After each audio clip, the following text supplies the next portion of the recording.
Hey guys, this is a garden tour for the end of May. So many things are either budding up or, as you can see, many things are in bloom.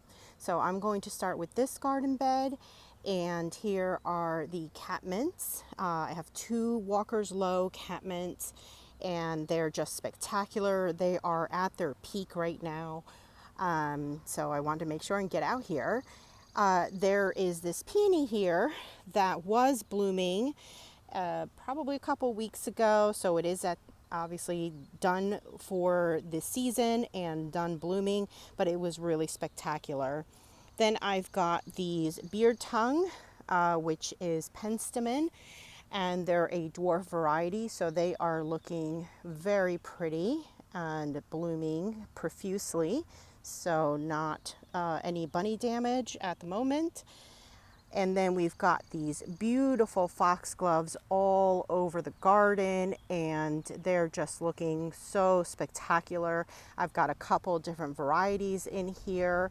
I know the peach one is an apricot beauty, and the white one is the fairy bells. The lavender here is all budded up, so I expect these to be in bloom in the next couple of weeks, and looking forward to that. They're looking absolutely gorgeous. My one lavender, which is a small variety, died, but these are still doing very well. This weeping cherry is the best it's ever looked. My husband has been making sure to really hit it with deer spray almost every other day. So it's been doing really well. And then the yarrow underneath it is getting some buds. And I'm super excited because last year we did not have any blooms. So crossing my fingers that this doesn't get munched on this year and I actually get some blooms, some yarrow. Over here I've got Veronica, and I do see some budding already.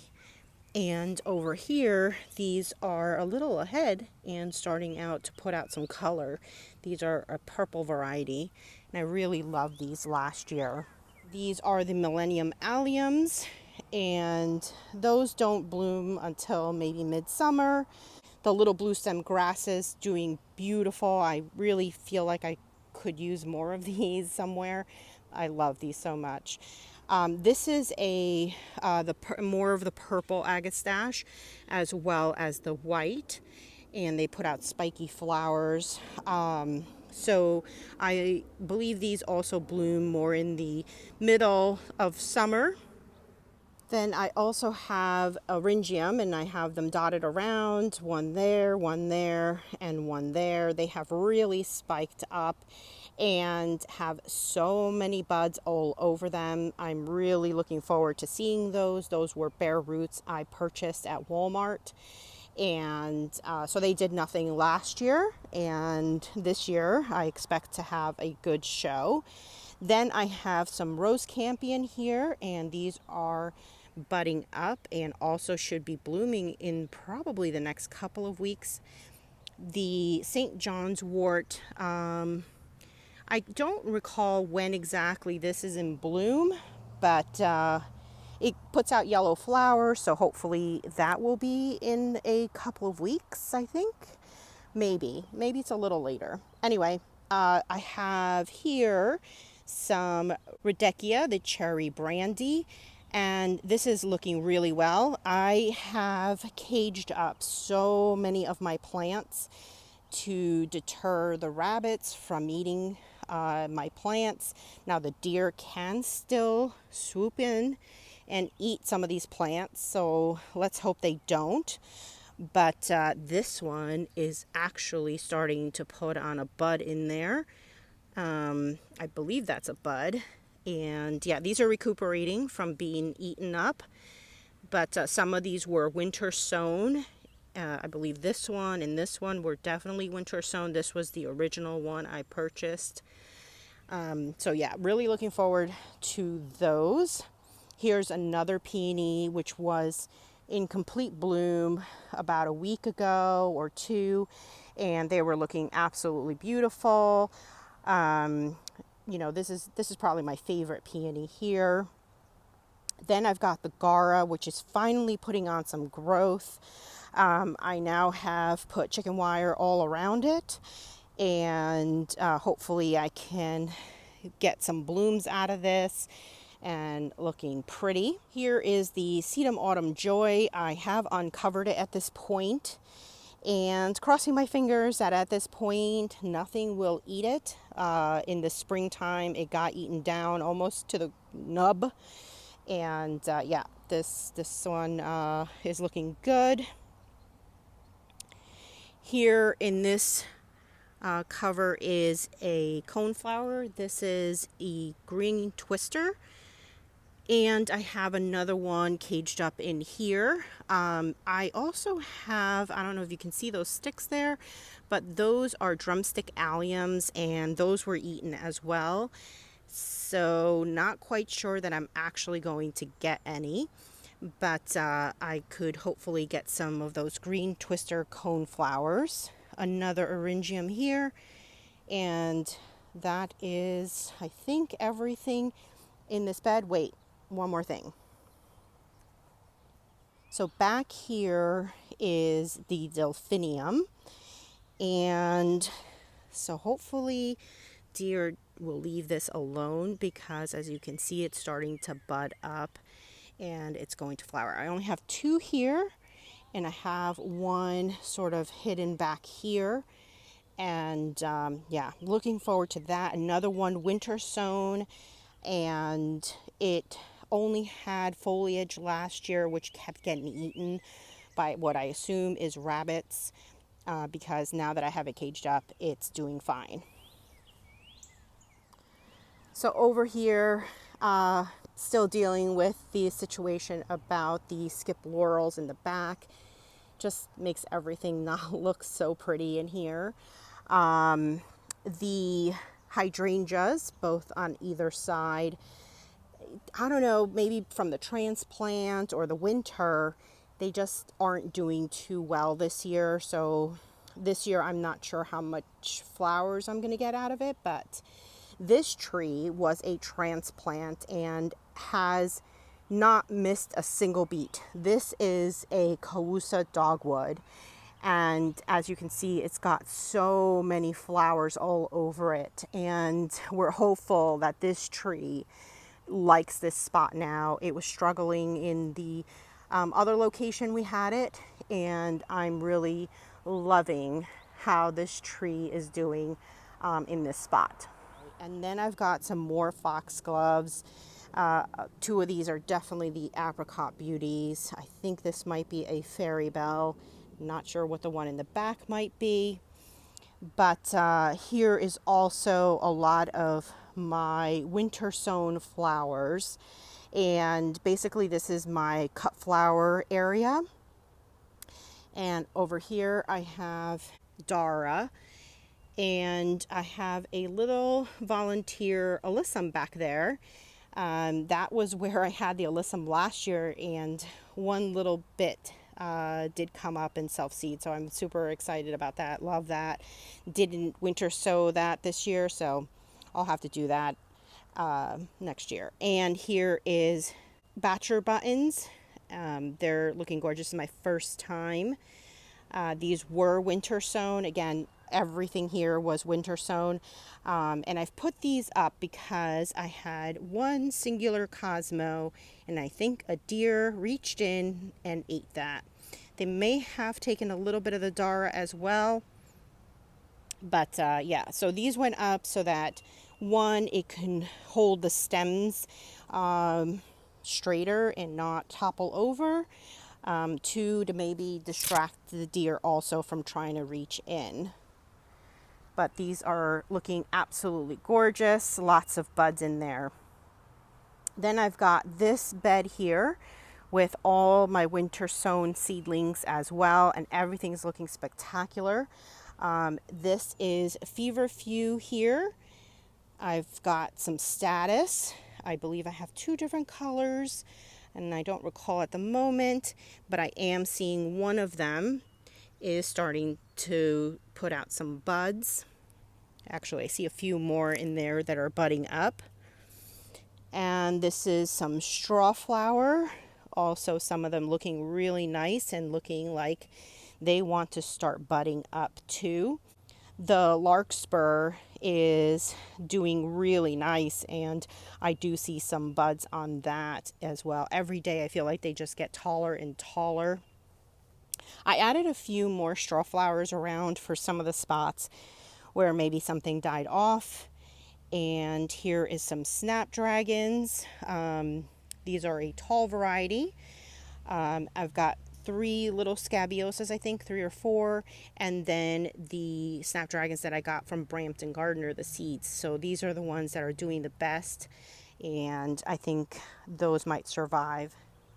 Over here, the double file by Burnham's are at the end of their bloom cycle, but they still have a few flowers. They're just dropping a lot of petals, but the flowers lasted for, I would say, 3 weeks or a little bit more, and obviously still going. So really love these shrubs. And the forest pansy red bud, that is so beautiful. I absolutely love the color of this leaf and also the shape, because it's nice and like a heart shape, just different from all the other trees, and just against all the green in the yard, it looks so beautiful. This garden bed unfortunately has been munched on by either deer or rabbit, we're not quite sure, and so it is struggling a little bit. The heuchera got eaten up a bit. They were doing really nicely, but I also see, and I don't know if anyone can sort of tell me what this might be, but I don't know if it's just from the heat that they have these spots on them. And I don't think it has to do with the transplant, because I see it on some of them that are not transplanted. I do want to come out here with some neem oil and see if it's a fungal issue and maybe address it with that. There are a couple of different astilbes in here. This one is a Walmart bare root I bought a couple years ago, and it has got pink flowers. I think it got eaten up a bit, but hopefully that wasn't the flowers. That one, I don't know the variety, but it's also a very light pink color. And then I've got 2 smaller ones here, and this was the only one I caged up over here. So yeah, I don't know what's eating it up. I've got my hydrangeas here, which is a lace cap hydrangea. It's a twist and shout. And because of the moving around so much last year and then this year, it's suffered a bit, and so it's not as lush as prior years, but it is starting to bud up in some spots. So happy to see that we are going to get some flowers from here. It does flower from old wood and new wood, but I think I get most of the blooms from the old wood, and I did have to cut back quite a bit of that. Here is the new variegated dogwood we had transplanted, and it is really starting to take off and put on some nice growth. I cannot wait for this to get large. I think it can get as large as like 6 feet wide and maybe even 8 feet tall, which was the intent here, to sort of screen out this little area a little bit more and have some nice winter red branches to look at. The alliums are sort of at the end, but they were looking beautiful. They still look beautiful. I love the structure of these alliums, and just really, I want to add a few more in this little spot because I love looking at them just standing up here.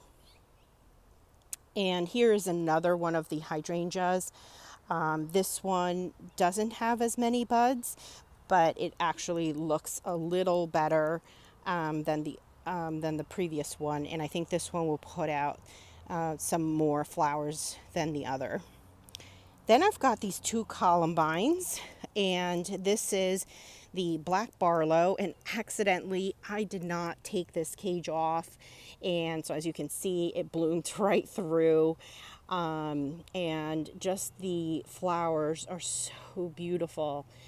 I will be collecting seed from this again, and I'm kind of sad that it's stuck in here. I'm thinking of just cutting these off and taking this cage off so that these can at least air out. But this one is the one I had winter sown and got only one.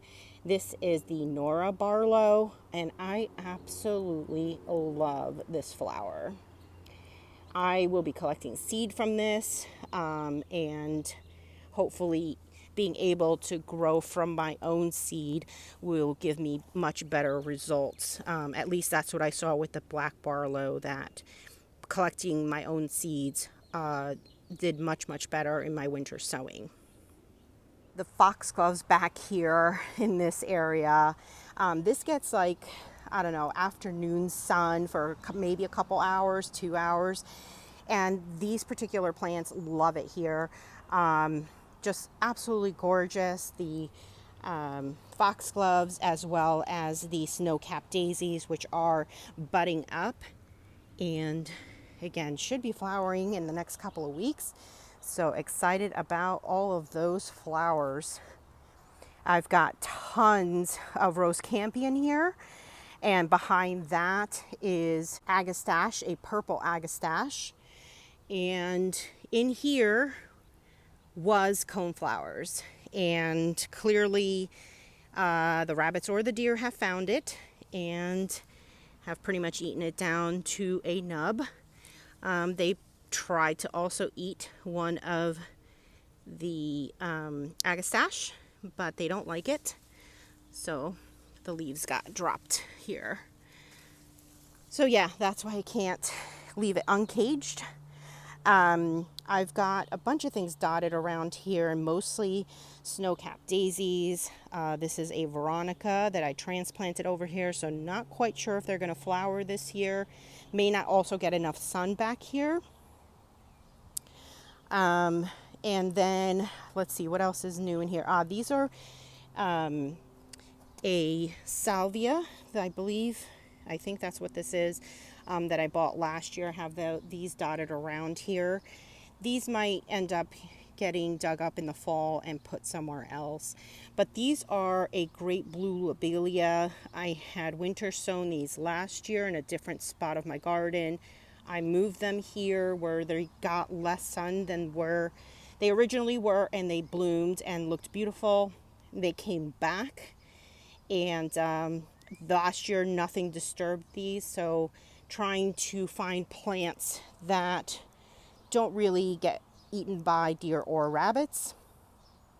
But these two are also some small divisions of my hydrangea, the twist and shout, the lace cap hydrangea, and they're just looking so beautiful over here.